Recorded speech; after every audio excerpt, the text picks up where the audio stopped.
بسم اللہ الرحمن الرحیم۔ معزز ناظرین، آج کی ویڈیو میں ہم نور الدین زنگی کے خواب کے بارے میں آپ سے بات کریں گے۔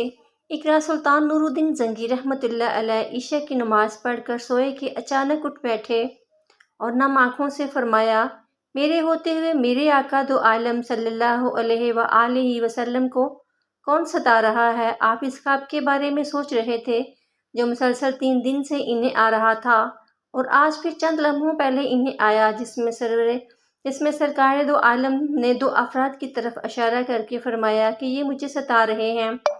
اب سلطان کو قرار کہاں تھا۔ انہوں نے چند ساتھی اور سپاہی لے کر دمشق سے مدینہ جانے کا ارادہ فرمایا۔ اس وقت دمشق سے مدینہ کا راستہ 20-25 دن کا تھا، مگر آپ نے بغیر آرام کیے یہ راستہ 16 دن میں طے کیا۔ مدینہ پہنچ کر آپ نے مدینہ آنے اور جانے کے تمام راستے بند کروا دیے اور تمام خاص و عام کو اپنے ساتھ کھانے پر بلایا۔ اب لوگ آ رہے تھے اور جا رہے تھے، آپ ہر چہرہ دیکھتے مگر آپ کو وہ چہرہ نظر نہ آئے۔ اب سلطان کو فکر لاحق ہوئی اور آپ نے مدینے کے حاکم سے فرمایا، کیا کوئی ایسا ہے جو اس دعوت میں شریک نہیں؟ جواب ملا کہ مدینے میں رہنے والوں میں سے تو کوئی نہیں، مگر 2 مغربی زائر ہیں جو روضہ رسول کے قریب ایک مکان میں رہتے ہیں، تمام دن عبادت کرتے ہیں اور شام کو جنت البقیع میں لوگوں کو پانی پلاتے ہیں، جو عرصہ دراز سے مدینہ میں مقیم ہیں۔ سلطان نے ان سے ملنے کی خواہش ظاہر کی۔ دونوں زائر بظاہر بہت عبادت گزار لگتے تھے۔ ان کے گھر میں تھا ہی کیا، ایک چٹائی اور 2-4 ضرورت کی اشیاء کہ یکدم سلطان کو چٹائی کے نیچے کا فرش لرزتا محسوس ہوا۔ آپ نے چٹائی ہٹا کے دیکھا تو وہاں ایک سرنگ تھی۔ آپ نے اپنے سپاہیوں کو سرنگ میں اترنے کا حکم دیا۔ وہ سرنگ میں داخل ہوئے اور واپس آ کر بتایا کہ یہ سرنگ نبی کریم صلی اللہ علیہ وآلہ وسلم کی قبر مبارک کی طرف جاتی ہے۔